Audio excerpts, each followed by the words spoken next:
Hey there viewers, it's Charlie Runamuck again with another Transformers review, and today's review is going to be on War for Cybertron Trilogy, Earthrise Runamuck. Now, this guy is actually the second fan-voted figure in my collection, the first one being Siege Impactor, because this guy was actually the winner of a fan vote to see who would make it into the Earthrise toy line. And the others who didn't win were Nor, Needle Nose, and Shrapnel. And well, Nor has made it into the Studio Series toy line. Shrapnel and Needle Nose, unfortunately, have yet to get War for Cybertron Trilogy figures. So, yeah. But, well, before I have a look at the actual figure, let's have a look at the packaging.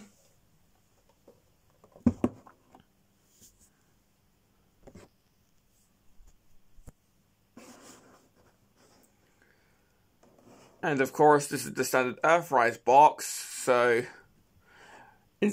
unlike the Kingdom boxes, we don't have the huge picture of the vehicle mode on the front, but we still have the robot mode art on the side here. We got the character's name in both English and Cybertronian. It says Earthrise. We got Runamuck in both modes. We got the side with tons of characters and the art crashing. And the top, which now focus, looks like we have Galvatron under the top of the box. That's a bit of foreshadowing for Kingdom. That's pretty cool. And seeing how this is Earthrise,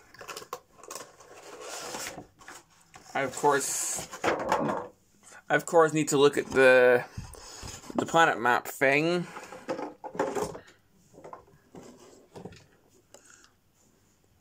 So, let's just get this out, the decoder, which is a pretty cool throwback to G1.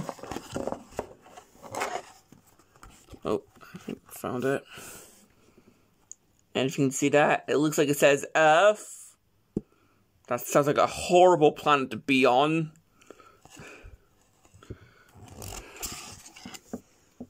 But, well, if you want, the actual G1 decoders can work as well. And vice versa. The Earthrise decoders can work in a G1 tech spec. But, well, that's enough of the box. Let's skip to the actual figure. And, well, as we can see, Runamuck transforms into a sports car, which is pretty cool looking.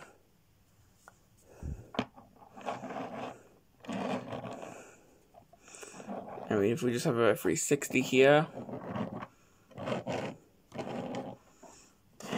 I'm pretty sure that there's actually detailing on the front and back windshield. Yeah, you can actually see that there. So that's amazing. We got an actual petrol cap there. We've got the Decepticon insignia there.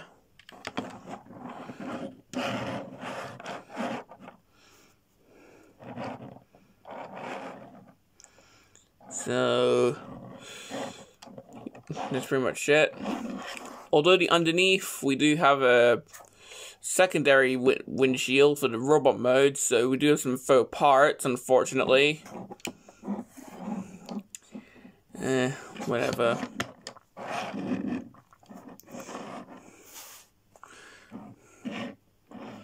So yeah, not really much to say, although let's have a comparison with the original car mode.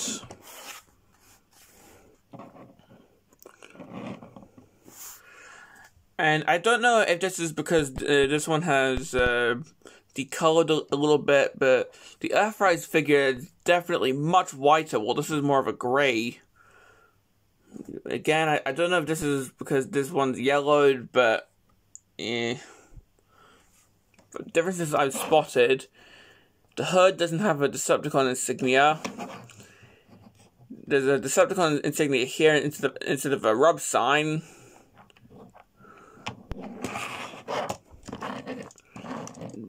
We've definitely got more back detailing here. Got some more detailing here with the petrol cap. And the window detailing looks more like the detailing that Runabout car mode has.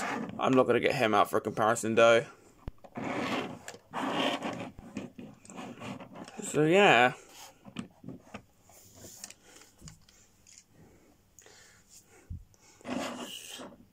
Now, Runamuck has only one accessory, and it's this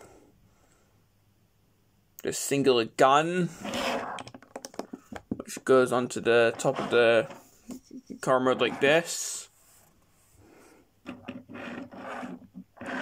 So, there's that. I mean, hey, it's weapon storage.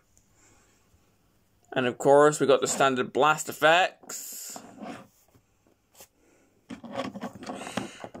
Or if you really want to, you can put a Battle Master there, but I'm not going to. And well, that's pretty much it for the car mode. So let's just get on to the transformation. And well, if you remember the original Battle Chargers, you'd remember that that transformation is pretty fun. In the sense that you pull them back. I'm just going to do it until it clicks. And then, normally you let them go, but I'm just going to hold on to them. He auto-transforms. So yeah. Normally, you'd pull him back, and then he'd go forwards. Well, I'll do this in fake slow motion.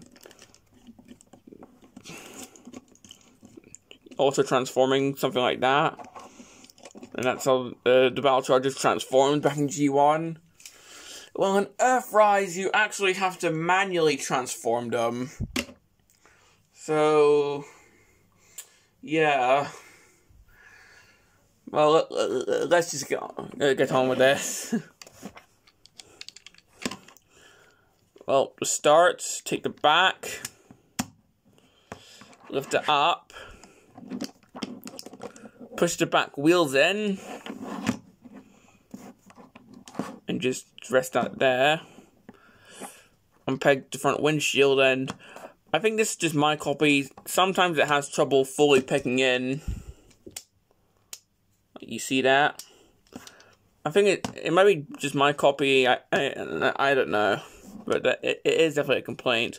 But unpeg the windshield and move it back.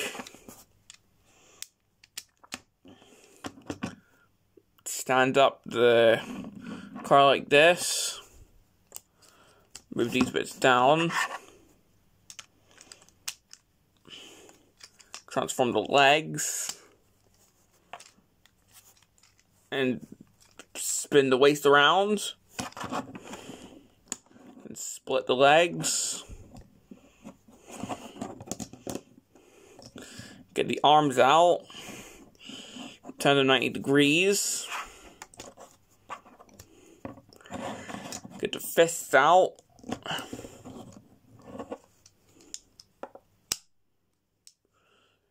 Just move the windshield up like so. So it's now a backpack. Albeit it's now backwards, but oh well. Next, open the fake windshield. Try and get the head out. I just put my fingernail into the little bit in the head and get it out. And here we have Runamuck in his robot mode. And he's definitely come a long way from just springing up for transformation, hasn't he? I mean, this hasn't been the first time that he's had a manual transformation. There was the Collect the Club version, but I don't have that. I'm not made of money, so. But well, having a look at the figure, we can see that his heels are, well, these little faux tires, so it emulates the G1 figure. Well, we'll see that when we have a comparison. We can see that he still has the little hoodie thing, albeit it's not backwards due to the transformation. The combat ports that are normally on characters' shoulders in the War for Cybertron trilogy toy line are now on the top. Although that does actually allow one to do this. You can now have it. You can have the gun on his shoulder, just like the G1 figure. So this was probably intentional, and I think this is pretty cool. I really like this.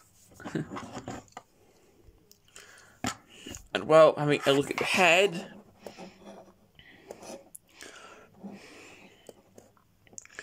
Well, I mean, at least he's got a face covering, so he's staying safe.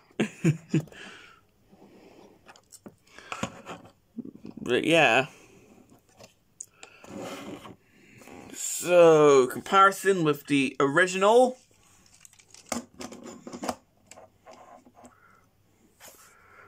Oh boy. I mean, at least the original figure had orange, as you can see. But, well, this guy, his feet don't separate, the arms are long and flappy. And he's just on this huge stilt. I mean, it is a G1 figure, but still. I feel like if the Earthrise figure had a bit of orange, then it would be way better looking, in my opinion. I mean, I'm sure there's some customizers that have already done that, but as of right now, he just looks a bit plain. But one thing I like is how the insignia here is a little square to emulate the rub sign. Or you can see what I was talking about with the wheel things there. But yeah, and you can see what I'm talking about with the color differences, with this guy being more gray and this guy being fully white. So yeah. But well, that's pretty much it for the G1 figure. So we can say goodbye to him now. Don't worry, he's fine. But now we can get on to this guy's articulation and stuff like that.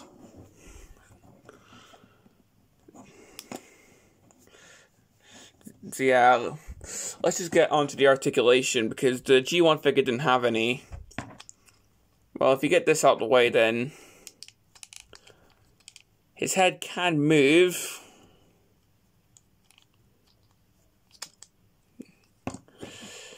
Shoulders, although they're kind of blocked off by the windshield section.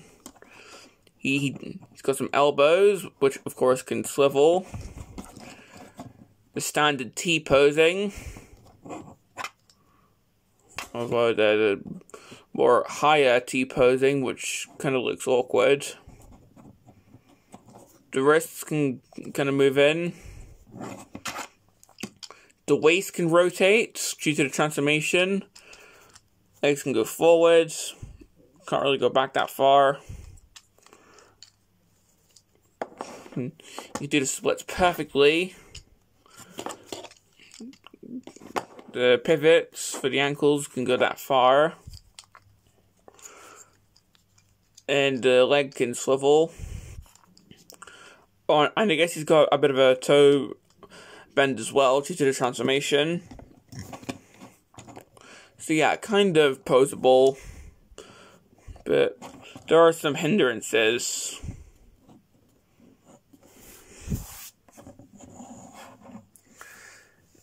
Now, if you remember my previous review, Kingdom Huffer, I talked about how he didn't have any of the little nubs that figures normally have to attach the blast effects onto to make it look like they've been shot at.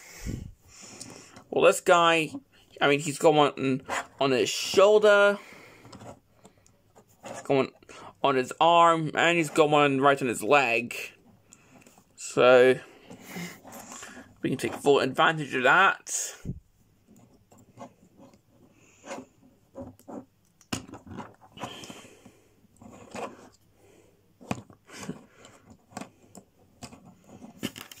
Plus, if we give him his gun, I'll just put it in his hand this time. I can also accept the blast effect.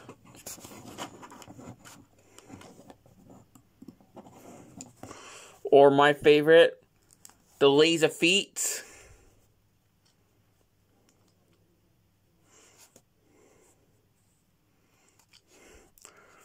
Or if you have the ones that actually look like blast, then he can have jetpack feet. And well, that's pretty much all I have to say. So, complaints. Well, at least with my copy, the car mode doesn't really hold together that well. Especially the windshield, because it has trouble clipping together. But I think it could be just my copy. Another complaint is, I wish this guy had actual splotches of orange on them, like what the G1 figure had. I mean, let's bring him out again. You see how the G1 figure had orange on the shoulder sections? We could have had some here. Oh well. Another complaint is, just get this out the way. This is translucent plastic. I'm not a fan of translucent plastic. I mean, I'm just getting a random figure that I've not reviewed before. Here I have Beast Machine's Mirage. Do you want to know why I've got them out right now? This is why. And this is also why I don't like translucent plastic.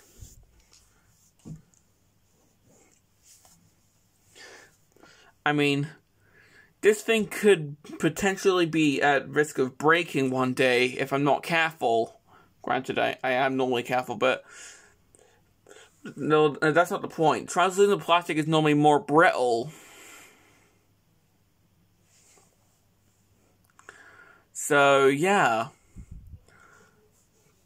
I know it's done for like the windshield, but still, I think I'd prefer a fully black colored windshield like the G1 figure had than a clear, detailed one. Now, my last complaint. This guy was released at general retail, whereas Runabout was an exclusive figure. So it's much harder to get him. So I might either never get Runabout, or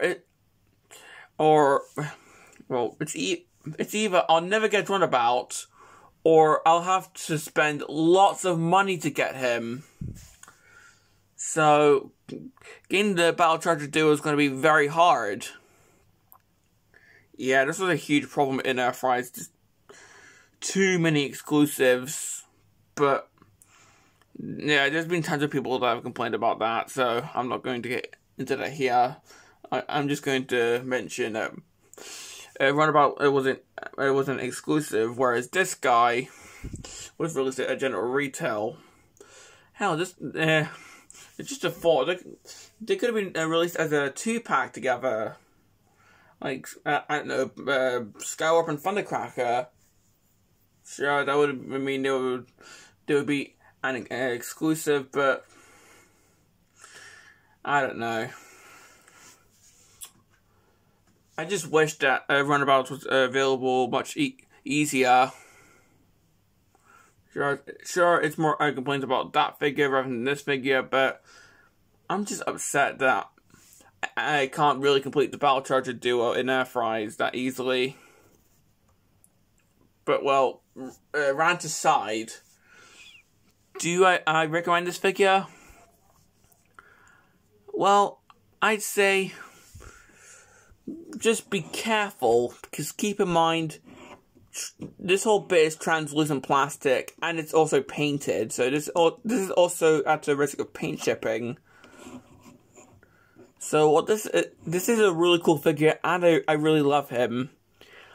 I'd say if you get him, be really, really careful. So I do recommend him, but just be wary of the paint chipping and potential breakage that this bit had. And he dropped his gun. He's just that speechless that he could potentially break one day. So yeah, just yeah. I'll just say that again while I'm dropping his gun. I do recommend him, but be careful of the back section, or just the entire section in general, because it is translucent plastic and you could chip paint or break it if you're not careful. Well, this has been my review on Earthrise Runamuck, and this is Charlie Young, signing off.